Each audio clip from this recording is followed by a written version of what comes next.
The man who's been held a hero for stopping the gunman in the 2017 Sutherland Springs church massacre is in San Marcos today for a law enforcement convention. Jacqueline Sarkeesian is live there with Stephen Willeford to talk about today's event and what his thoughts are following the most recent mass shootings. Good morning, Jacqueline. Hey, good morning, Leslie. Yeah, we're here with Stephen Willeford. He's been called a Texas hero, good guy with a gun. Good morning.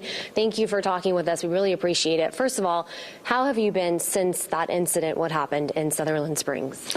Well, there's ups and downs in this world, and this past weekend was definitely a down for us.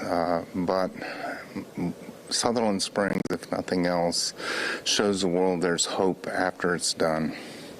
Yeah, I wanted to ask you about what you thought hearing, another mass shooting in Texas, and then 13 hours later there was one in Ohio. This nation needs to go through a restoration.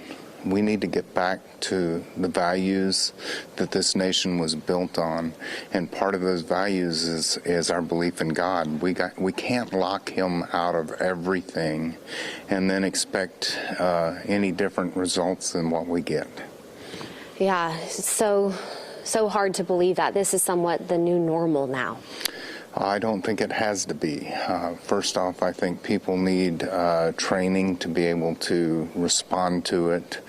Not only police department, but individuals themselves take responsibility. Step up, be ready, because just like the sheriff in El Paso said the other day, I don't have a handbook other than the Bible to prevent evil. Yeah, and speaking of training, you're here at this convention for law enforcement officers and several other officials talking about training active shooter situations. Would you ever think that you would be doing something like this? Because we were just talking a bit off camera that before the shooting in Sutherland Springs, you were an emergency plumber at a hospital. You still do that, but now you're giving seminars. Yeah, I never thought this would happen.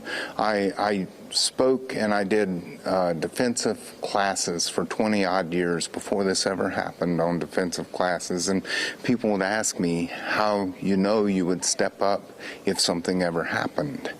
And I would tell them, you don't know until that happens, but you train and you be ready and you can respond. Yeah, and you responded very quickly with what happened in Sutherland Springs.